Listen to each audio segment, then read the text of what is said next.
Βασιλάκο και την Ένωση Πνευματικών Λειτουργών Λακωνίας για την υποστήριξή τους, τη φίλη μας Γιάννα Κατσουκράκη για την ευγενική της συνδρομή και βεβαίως όλη την ομάδα του Πίνης Καφέ για τη φιλοξενία που μας παράσουν. Δεν επιθυμούμε να μακρηγορήσουμε περαιτέρω και πάλι σας ευχαριστούμε θερμά για την παρουσία σας. Ο λόγος στον Χρήστο και τους συμπαρουσιαστές του. Η πρώτη εικόνα που έπληξε τα μάτια της ήταν ταυτόχρονα και η πιο ξέφρουρη του μυαλού της. Ο πατέρας της.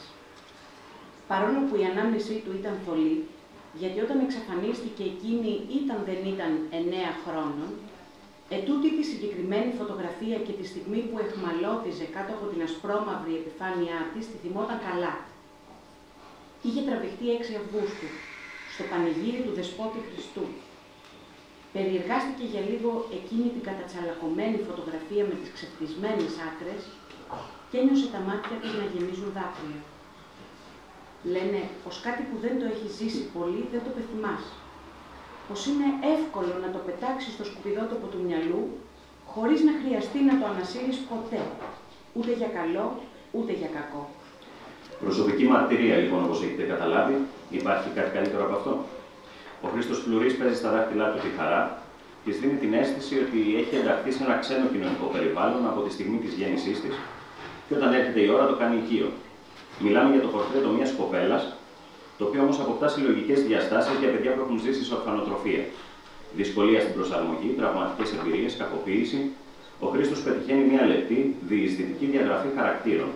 Πιστεύω ότι η ανάγνωση ενός βιβλίου με δυνατή φωνή είναι πολύ επικίνδυνη, διότι μπορεί να αναδείξει ένα κείμενο, μπορεί και να το καταστρέψει τελείως. Και νομίζω ότι σήμερα έχουμε την πρώτη περίπτωση, όπου σε κάποια προσπάθεια πραγματικά απορούσα να τα έχω γράψει εγώ. Οπότε νομίζω πέτυχε το στόχο της. Θα ήθελα να σας ευχαριστήσω ξανά για την παρουσία σας εδώ, να πω ότι η ουσιαστική λειτουργία ενός βιβλίου, που είναι η επικοινωνία του συγγραφέα με τους αναγνώστες, αλλά και των αναγνωστών μεταξύ τους, νομίζω ότι έγινε πραγματικότητα σήμερα και θέλω να σας ευχαριστήσω πολύ γι' αυτό. Αυτά είχα να σας πω.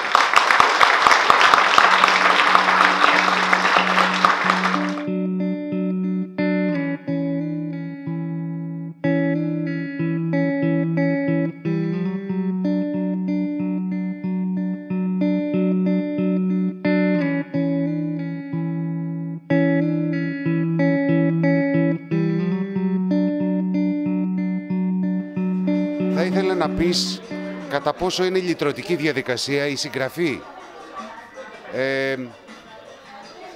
Είναι μέθεξη, σε απαλλάσσει από τους δαιμονές σου, σου γεννά περισσότερους. Είναι δύσκολο να απαντήσω σε αυτό. Δηλαδή νομίζω ότι είναι όλα αυτά μαζί. Μπορεί να ξεκινάει λυτρωτικά, αλλά στην πορεία προστίθενται πράγματα τα οποία ούτε καν τα έχεις φανταστεί. Και από αυτή την άποψη είναι λυτρωτικό, αλλά αν υποθέσουμε ότι φτάνουμε σε μία κάθαρση, αυτή πάντα περνάει διελαίου και φόβου, δεν γίνεται αλλιώς. Οπότε νομίζω όλα μαζί τα έχει. Αυτό. Άρα λοιπόν η έμπνευσή σου είναι από μηχανής Θεός. Σε μερικές φορές το έχω πιστέψει ότι έρχεται κι αυτός. Όταν βρίσκομαι σε δυσκολία να αποφασίσω το τέλος ή την εξέλιξη, νομίζω ότι έρχεται κι αυτός. Τον έχω αισθανθεί πολλές φορές.